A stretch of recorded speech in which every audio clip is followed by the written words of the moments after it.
నమస్తే. చెప్పండి, ఎక్కడి నుంచి ఫోన్ చేస్తారు? మేము ఇక్కడ మల్లన్న సాగర్ భవన్ బంజర్పల్లి నుంచి ఫోన్ చేస్తున్నాము. మల్లన్న సాగర్. ఆ, చెప్పండి, మీ సమస్య ఏంది?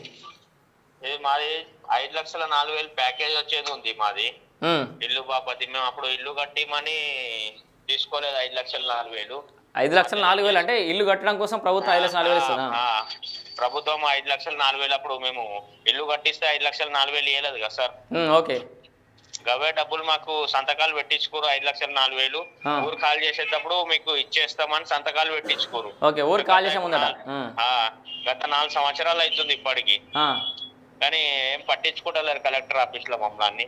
ఓకే, అంటే మల్లన్న సాగర్ ప్రాజెక్ట్ అంటే హరీష్ రావు ఉన్నప్పుడు నుంచి మాకేం పట్టించుకోలేదు. హరీష్ రావు ఉన్నప్పుడు కూడా హరీష్ రావు మొన్న కూడా మన మల్లన్న సాగర్ గడ్డ మీద కూడా మీటింగ్ పెట్టినప్పుడు కూడా వెళ్ళాము.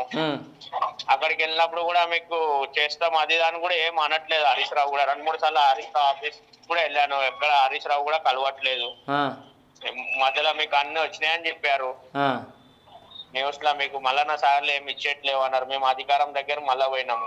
కలెక్టర్ కూడా హామీ ఇవ్వడం జరిగింది, మీకు 5,04,000 ఇస్తామని చెప్పారు. కానీ మేము పోయినప్పుడు కూడా కలెక్టర్ కలవట్లేదు మాకు. ఇప్పుడు మల్లన్న సాగర్ సమస్య ఇంకా ఒడవలేదా? అంటే అందరికి అన్ని వచ్చేసినాయి, ఇక పెండింగ్ ఏం లేవు? చాలా పెండింగ్ ఉన్నాయి సార్, చాలా మంది ఉన్నాయి. ఇప్పుడు నాదంటే నా బాధ చెప్పుకుంటున్నా, ఎందుకంటే గత 4 సంవత్సరాల నుంచి నేను కంటిన్యూ తిరుగుతూనే ఉన్నాను. ఇప్పుడు నా సొంత ఇంకా చాలా మంది ఉన్నారు, ఫ్లాట్లు రానోళ్ళు ఉన్నారు. ఇంకా మా 18+ పిల్లగాలే కూడా పేపర్లు రాలేదు. ఇంకా మేము 7 నంబర్స్ ఉన్నాం మేము. 5,04,000 రూపాయలు. ఓకే, అంటే ఇల్లు ఇప్పుడు డబుల్ బెడ్రూమ్ లో ఉంటున్నాం. వాళ్ళు వచ్చి మమ్మల్ని కాల్ చేయండి అంటున్నాం. ఎక్కడ ఉండాలి సార్ మేము? ఓకే, డబుల్ బెడ్రూమ్ ఆల్రెడీ మీకు టెంపరీ ఇచ్చినాయి కదా అవి? టెంపరీ ఎవరికో కేటాయించారట. వాళ్ళు వచ్చి రోజు మాతో గొడవ పెట్టుకుంటారు, ఏదో మేము వాళ్ళ ఇంట్లో కిరాయికి ఉన్నట్టు. కాల్ చేయండి అంటున్నారు. గజ్వేల్ మా డబ్బులు మాకు ఇస్తే మేము పోయి కట్టుకుంటాం కదా సార్. మా డబ్బులు మాకు ఇస్తలేరు. ఇప్పుడు ఈ ప్రభుత్వం అన్నా పట్టించుకుంటదేమో అని మేము అనుకుంటున్నాము. సో మీకు ఇంకా ఏమేమి రావాలి? 5,04,000 రూపాయలు రావాలి. ఇంకా కొంతమంది 5,04,000 రూపాయలు రావాలి. మా 7 నంబర్స్ ఉన్నాయి. మా 7 నంబర్స్ 5,04,000 రూపాయలు రావాలి. ప్లస్ 3 పేపర్లు రావాలి మాకు. ఏం పేపర్లు? మా ఫ్లాట్ పేపర్లు, రిజిస్ట్రేషన్ పేపర్లు. అంటే ప్రభుత్వం మీకు కేటాయించిన జాగా పేపర్లు. ఎందుకంటే మాకు పేపర్లు ఇస్తే మాకు నమ్మకం ఉంటది కదా సార్. అంటే పేపర్లు మాది ల్యాండ్ అన్నట్టు. అంటే రిజిస్ట్రేషన్ అయినాయా?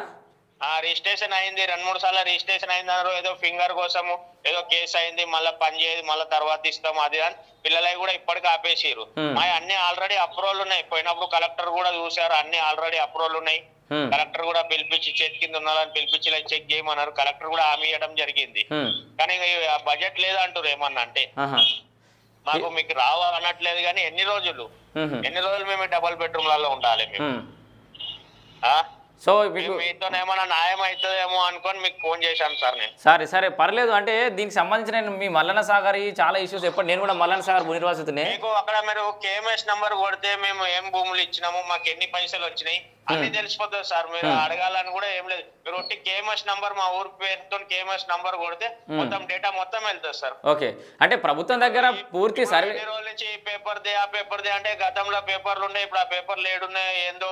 ఆ చెక్కులు వచ్చినాయి కూడా, చెక్కులు అడిగిన మధ్యలో చెక్కులు అడిగితే చెక్కులు ఏడున్నాయో కూడా తెలియదు మాకు. ఇప్పుడు ఆ చెక్కులు అప్పుడు అంత లేదు కదా సార్. ఇస్తారేమో అనుకున్నాము. చెక్కులు మేము జిరాక్సులు ఏం తీసుకోలేదు. డైరెక్ట్ పోయి బ్యాంక్ లో వేసినాం. బ్యాంక్ లో కూడా గవర్నమెంట్ నుంచి ఇచ్చిన మాకు లిస్ట్ అయితే ఉంటది కదా సార్. అవునవును, ఇది ఒక మాకు న్యాయం జరగాలని కోరుకుంటున్నాం సార్. సో ఇప్పుడు సరే గత పాలకులు చేసిర్రు, వాళ్ళ రాలేదంటున్నావు. హరీష్ రావు ఇంకెవరో అప్పుడు వెంకటరామిరెడ్డి గారు ఉండే, ఇంకా రకరకాల సమస్యలు ఉండే. ఇప్పుడు కొత్త సర్కారు వచ్చిన తర్వాత ఏమన్నా ఏం మూమెంట్ లేదా? కొత్త సర్కారు ఎట్లా స్పందిస్తుంది? కొత్త సర్కార్ దగ్గర నేను మొన్నటి నుంచి కూడా వారం 10 రోజుల నుంచి తిరుగుతూనే ఉన్నాను. వాళ్ళు కూడా మమ్మల్ని సహకరిస్తున్నారు కానీ మాకు కలెక్టర్ కూడా కలవట్లేదు ఇక్కడ. కలెక్టర్ కూడా డ్యూటీలో ఉంటేనేమో బాగుండేది. ఎక్కడ ఇక బయట డ్యూటీకి వెళ్ళిపోతారు కదా సార్. ఇట్లా కూడా మాకు హామీ ఇచ్చడం జరిగింది. మాకు ఇంకా కూడా నమ్మకం ఉంది ఇస్తారని, ఈ ప్రభుత్వం మాకు సాయం చేస్తుందని నమ్మకం ఉంది. జిల్లా కలెక్టర్ కలిసి మీ సమస్య తీరుస్తారు. మేము ఎక్కడికన్నా వెళ్ళినా మాకు సహకరిస్తున్నారు వాళ్ళు కూడా. ఇలా మోకాలు కూడా చూడలేదు సార్ మేము ఈ వరకు. ఎప్పుడు దగ్గర నిలబడి కూడా మాట్లాడింది లేదు ప్రభుత్వం. అప్పుడు ఎమ్మెల్యేలతో మంత్రులతో నిలబడి మాట్లాడే పరిస్థితి లేకుండా లేదు. ఇప్పుడు నేను డైరెక్ట్ పోతున్నా, ఇప్పుడు మాట్లాడుతున్నా, ఇంట్లో లెక్క పోతున్నా వస్తున్నా. సత్య మధ్య తెలియదు కానీ నాదైతే ఇప్పుడు ఇంట్లో మనిషి లెక్క నేను పోతున్నా వస్తున్నా. ఇక్కడ నిలబడితే ఏమైంది పిల్ల రా అంటారు, నేను పోతున్నా. ఓకే, కూడా చేస్తాము అది అంటారు సార్. ఓకే, మీ సమస్య కూడా తీరితే సంతోషం, ఇంకా వాళ్ళు రిసీవ్ చేసుకోవడం. Okay okay, thank you. చూద్దాం కూడా బ్రేక్ చేయదు కానీ పోతున్నా, నాకు తెలుసు, నేను వాళ్ళ దగ్గర తిరుగుతున్నా. పార్టీ విషయంలో ఏం లేదు, నేను ఒక ఆటో నడుపుకుంటున్నా. ఓకే ఓకే, ఇప్పుడు ఊర్లో ఉండాలంటే కూడా ఉండట్లేదు. మీరు ఊరు మనసు కాదు, ఏం మనసు. మా ఆధార్ కార్డులు అక్కడనే ఉన్నాయి, అన్ని మా అక్కడనే ఉన్నాయి. ఊర్లో ఏం ఉపాధి కూడా ఏం లేదు కావచ్చు. ఏం లేదు ఉపాధి. ఉపాధి అయితే ఏముంటది, 14 ఊర్లు అక్కడ వేసినాక ఏం ఉపాధి ఉంటది అన్న. సో నేను ఒక్క నిమిషం బాబు గారు, నేను ఒక్క విషయము తెలంగాణ రాష్ట్ర సర్కార్కి ఒకటే విన్నపం చేస్తున్నా. ఆ ముంపు గ్రామాలన్నీ తీసుకుపోయి గజ్వెల్లో పెట్టిరు. వాడు ఎవ్వరికి కూడా కాంక్రీట్ జంగిల్ లెక్క తీసుకుపోయి ఆడ అందరిని పడేసిరు. వాళ్ళకి ఎవ్వరికి ఉపాధి లేదు. గజ్వెల్ చుట్టుపక్కల అనేక కంపెనీలు ఉన్నాయి. దాంట్లో అవుట్సోర్సింగ్ బేసిక్లో, కాంట్రాక్ట్ బేసిక్లో ఏదో ఒకంగా అంటే ఉద్యోగ భద్రత కల్పించి రోజువారీ కూలీలాగా కాదు. రోజువారీ కూలీలాగా అయితే వాళ్ళకు 100, 200, 300, 400 రూపాయల కూలీలు ఇచ్చి కొంతమంది తీసుకుపోతారు మహిళలకు, అంతే తప్పితే ఇవాళకు 300, 400 అయితే ఏం లేదు. సో 300, 400కు లేబర్ లాగా తీసుకుపోకుండా వాళ్ళకి ఫిక్స్డ్ శాలరీస్ తోటి కాంట్రాక్ట్ బేసిక్లో, అవుట్సోర్సింగ్లో గజ్వెల్ చుట్టుపక్కల ఉన్న కంపెనీలలో వీళ్ళకు ఉద్యోగ అవకాశాలు, లేబర్ లెక్క తీసుకెళ్తారు. సో ఉపాధి అవకాశాలు కల్పించాలి వీళ్ళకి. అట్లానే నిన్ననేదో ముఖ్యమంత్రి గారు అక్కడ కోకాకోలా కంపెనీ కూడా ఓపెన్ చేసినట్టు, దాంట్లో కూడా ఏమైనా ఉద్యోగ అవకాశాలు ఉంటే ఈ ముంపు గ్రామాలకు హైయెస్ట్ ముంపు గ్రామాలకు అవకాశం కల్పిస్తే బాగుంటది సార్. ఎందుకంటే ఎవరికి పని లేదు, ఏం లేదు. అవునవును, అందరు పని కల్పిస్తే బాగుంటది. కోకాకోలా కంపెనీ పడితే కూడా గత నేను సిటీలో కూడా చూస్తున్నా, చాలా మంది కోకాకోలా కంపెనీలో పనిచేసే వాళ్ళు ఉన్నారు, కార్మికులు. ఓకే, అసలు ఇక్కడ పడితే కూడా మనం మల్లన్న సాగర్లకి ఏమైనా జాబులు ఇవ్వాలని కోరుకుంటున్నాం. ఓకే ఓకే, తప్పకుండా మీ సమస్య సర్కార్ దృష్టికి తీసుకెళ్లే ప్రయత్నం చేస్తా. మీ సమస్య తీరినాక మళ్ళీ ఒకసారి కాల్ చేయండి. Okay, thank you.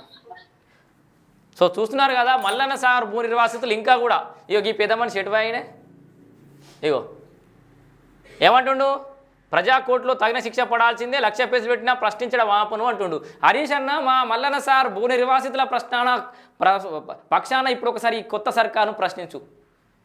మాకు శాత కాలేదు, మేము ఇయ్యలేకపోయినాం. ఇప్పుడేదో రుణమాఫీకి ఒక ఏడాది లేట్ అయిందని ఇక లేట్ అయింది, కాలయాపన జరుగుతుంది, మీరు అన్న మాట ప్రకారం 100%, 100% చేయాలని చెప్పేసి సర్కారు మీద కొట్లాడుతున్నావు కదా. మరి నువ్వు మల్లన్న సార్ ప్రాజెక్టు మొదలుపెట్టి ఎన్నేళ్ళు అవుతుంది? నువ్వు మొత్తం నష్టపరిహారాలు ఇంకా కూడా ఎందుకు పెండింగ్లో ఉన్నాయి? మెల్ల కాయిదాలు నిలుపుకుంటూ అంటావు, వాళ్ళకి ఏమన్నా నేను 2 రూపీస్ ఇచ్చినాం కదా, మీరు 10 రూపీస్ ఇవ్వండి, నేను హ్యాపీ అంటావు. మరి కొట్లాడు కదా మా పక్షాన. మల్లన్న సాగర్ మల్లన్న సాగర్ కట్ట మీద టెంట్ వేద్దాం, లేదా జిల్లా కలెక్టర్ ఆఫీస్ కాడ, సిద్దిపేట కలెక్టర్ ఆఫీస్ కాడ టెంట్ వేద్దాం, కూర్చుందాం. మీరు వస్తారా రండి, అందరం కలిసి కూర్చుందాం, కొత్త సర్కార్ మీద కొట్లాడదాం. పాపం మా మల్లన్న సాగర్ భూ నిర్వాసులకు ఇంకా కూడా న్యాయం జరగలేదు, వాళ్ళందరికీ న్యాయం జరిగేలాగా కొట్లాడదాం మనందరం. నేను ఈ సందర్భంగా హరీష్ రావు గారికి పిలుపునిస్తున్నా, భూ నిర్వాసితుల పక్షాన కొట్లాడండి. మీరు ఇప్పుడు కొత్తగా ఏదో ఫ్యాక్టరీలు పడుతున్నాయి, ఎక్కడో పోయి కొట్లాడడం కాదు. అసలు నీ సిద్దిపేట నియోజకవర్గాన్ని అనుకొని మీ మామ గజ్వేల్ నియోజకవర్గంలో ఉన్న సమస్యలు ఇవన్నీ ఇడిచిపెట్టి రాష్ట్రమంతా తిరుగుతాన పడుతుంది, దేశ్కి నేత, రాష్ట్రకి నేత అన్నట్టుగా. మన నియోజకవర్గంలో ఫస్ట్ చక్కగా చేసుకోవాలి కదా, మన ఇంట్లోనే చక్కగా లేదు కదా. చూచరు కదా నిర్వాసితుడు ఏం చెప్తుండో, 4-5 ఏళ్ళ నుంచి తిరుగుతూనే ఉన్నామని. కనీసం ఈ సర్కారులో మాట్లాడే పరిస్థితి అయితే ఉంది. మరి న్యాయం జరుగుతుందో కానీ న్యాయం చేయాలని కోరుకుంటున్నా అంటుడు. ఎప్పుడన్నా స్టార్టింగ్లో భూమి సేకరణ సమయంలో పోయి మీటింగులు పెట్టి భూములు ఇయ్యిరి, మిమ్మల్ని కడుపులో పెట్టుకొని చూసుకుంటామని నరికిరే చెప్తే ఆ తర్వాత ఒక్క రోజు అన్నాడు పోయి ముఖం చూపెట్టిరా. కనీసం ఓట్లు అడిగే ముఖం అని ఉండేనా మీకు? ఎంపీ అభ్యర్థి వెంకటరామరెడ్డి వచ్చిండా డబుల్ బెడ్రూమ్లకి? హరీశన్ వచ్చిండా? కేసీఆర్ బాబు వచ్చిండా? మరి మా నియోజకవర్గంలో అప్పుడు గజ్వేల పోయి వాడడం కదా, ఆడ వస్తున్నాం కదా, మరి దాంట్లోకి ఇట్లా ఏమైనా వచ్చిండా? ఏది మీరు చేసింది? మీరు వేయకపోతే వీళ్ళు ఏతలేరా, ఇప్పుడు వీళ్ళనన్నా చేయమని చెప్పేసి కొట్లాడతామని ముందరికి రారా. ఇప్పుడు కొట్లాడితే ఏడా మీరు చేసిన తప్పులు బయటపడితేమని మీ బాధ మీకు. ఇంకా ఉంది, ఒక్క ఫోన్ ట్యాపింగే కాదు, అనేకం ఉన్నాయి ఇంకా. సో మల్లన్న సాగర్ భూ నిర్వాసితులకైతే నేను కాంగ్రెస్ సర్కార్కు ఒకటే రిక్వెస్ట్ చేస్తున్నా, గజ్వేల్కు సమీపంలో, గజ్వేల్ నుంచి హైదరాబాద్కు సమీపంలో మధ్యలో అనేక పరిశ్రమలు ఉన్నాయి, అనేక కంపెనీలు ఉన్నాయి. ప్రతి కంపెనీలో కూడా అర్హులైన వాళ్ళకి వాళ్ళ జాబితాలు మొత్తం మీ దగ్గర ఉన్నాయి. భూ నిర్వాసితులకు సంబంధించిన ప్రతి కుటుంబం యొక్క ప్రొఫైల్ మీ దగ్గర ఉంది. ఆ డేటా తీయండి. చదువుకున్న వాళ్ళు ఉంటే ఏమైనా ఉపాధి కల్పించండి వాళ్ళకి. చదువుకున్న వాళ్ళకి ఇంకొక నాన్ స్కిల్డ్ జాబ్స్ చాలా ఉంటాయి, అవి పెట్టియండి చదువుకున్న వాళ్ళకి. లేబర్ లెక్క 100-200 వద్దురు. ఇప్పుడు కోకోకోలా కంపెనీ ఓపెన్ చేసినావు కదా, మా గతంలో మా కేసీఆర్ బాబు చెప్పిండు చుట్టుపక్కల పెద్ద పెద్ద కంపెనీలు పెడతాం మీ గురించే, ఆ కంపెనీలో మీకే అవకాశం కల్పిస్తామని. ఇక ఆ బాబు అయితే రెస్ట్ తీసుకుంటుండు. మరి ఆ బాబు లెక్క కూడా నువ్వే అవుతావా రేవంత్ రెడ్డి అని చెప్పేసి రేవంత్ రెడ్డి గారిని నేను రిక్వెస్ట్ చేస్తున్నా. సో ఇది మల్లన్న సాగర్ భూరిరాశికి సంబంధించిన సమస్య అది. ఇక నెక్స్ట్ వార్తకి వెళ్ళిపోతాం.